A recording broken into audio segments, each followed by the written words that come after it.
Niadto ko sa mall and then nangutan ako og pila ang kankuan ang Christmas tree nga ready-made dito sa mall, and then it ranges from nasa 1,000, 2,000, then maabot siya og 5,000. So anak ko nga this is really expensive. So ako na unaan is that magkuha na lang ko, magbuhat na lang ko ako ang kanang Christmas tree diri sa balay. So what I did is nang muha ko diri sa palibot og kanang kahoy, gitawag na mo ni siya og tuwad-tuwad man diri tawag sa amoa. And then mao ni amo aning kuan og daghan mo inani sa mga moto nga kay musla na lang namo nga nain ani. So kuan na mo ni siya dahon, unya paghuman mo kuag dahon, then amo ni siyang dekorasyonan kauban sa ako ang pagumangkon o gangiyang mga anak. Okay? Sige. So, let us start. Ang buhato na mo. So, ang diyan mo ganina kay kuhaan og dahon no. So, kuhaan og dahon. Para madali kay naon na lang. Aruson na lang. Aruson. Butang diha. So, ako yun siyang gibutang diri sa garden sa akong mama ang mga dahon. Kaya malata raman na siya. Mo pwede siyang tanom. So, mo pwede siyang tanom.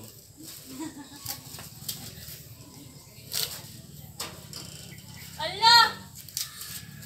So, kapoy manggod kaayo kung kuan. Kung gunting-guntingin isa-isa ang mga dahon, no? So, imbis magunting-gunting ko, langkaton na lang. Pambirahon na lang. Ayan, pambirahon na lang. Pambirahon na lang.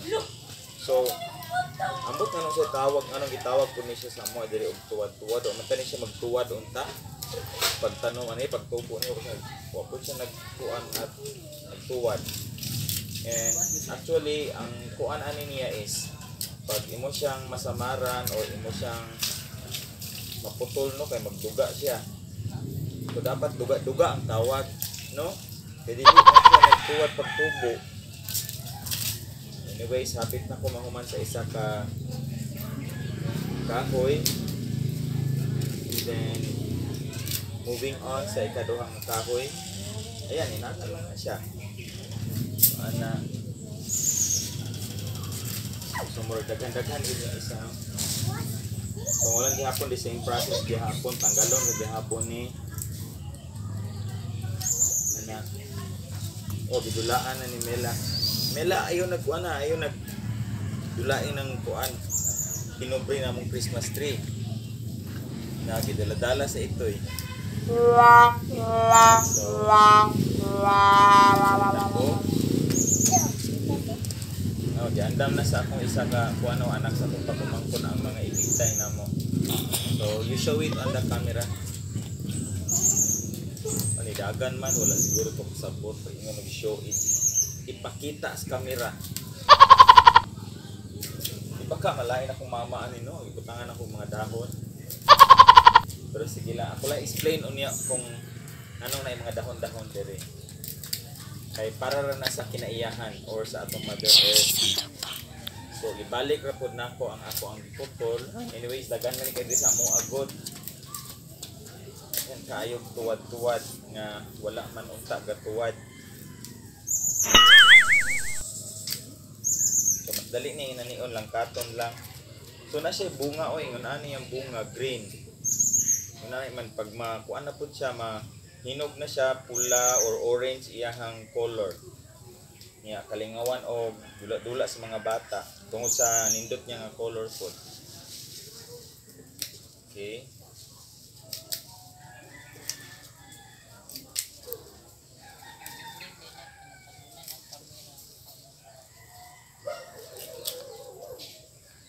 Yan.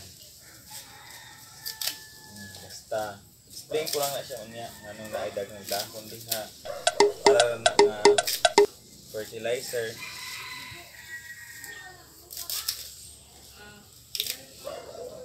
Kalat siguro nako para dili mahalata sa kong mama.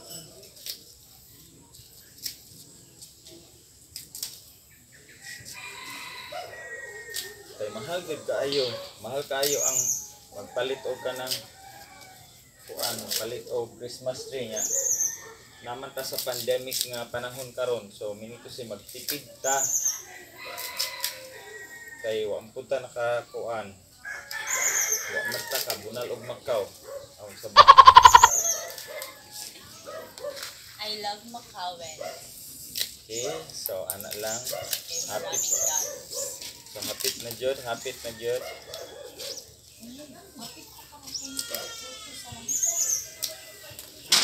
Ayan. So ana lang ang life hacks ha pag hanggang gani imong mama siguro nga. O sige ka na magbuhat tag Christmas tree nya pagkahuman gikan sa kahoy. Pangguntingan na ng mga kuan, pangguntingan na ng mga dahon. So instead na mangguntingon siguro larot ko na lang siguro sama niini. Sige panglarot na ko siya. O forma ra man gihapon siya. Okay? So ingon ana siya no. Ano na siya? Hoy. Ato ni siyang isulod og sulanan. Ano ni siya?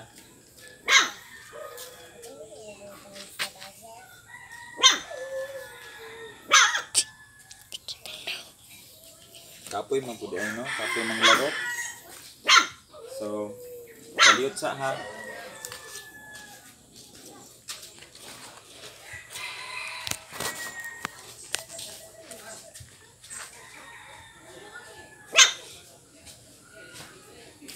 Mela. Sa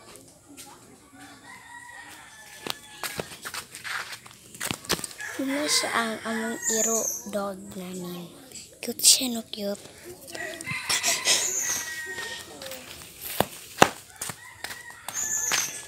Amo anong bata. Okay. Sige, Jel. Okay, this is the outcome of the do-it-yourself Christmas tree. So, again, upon checking sa mga malls, the price of the ready-made Christmas tree is ranging from 2,000 to 5,000. We cannot afford that looking at the status that we have. Among balay, kay amakan ra. So, mahal ra kayo ang 5,000 sa amo o 2,000 sa amo. So, that is the do-it-yourself Christmas tree. So what we did, or what I did, is that I just cut some small plants in our surrounding, and then after ato among gipang ibot ang mga dahon. After removing the leaves, then we have decorated the tree with the Christmas balls, and then this one. So ako na siyang kuan, mga pag-umangkon. Okay. So inana lang. And now nanay ka ng kuan, spirit sa Christmas ang amo ang balay. And thank you for watching. Once again, this is Red Vlog.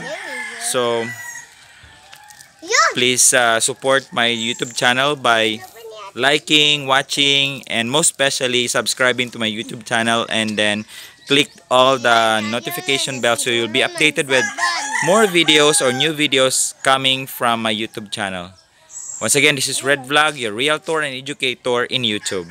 Thank you so much.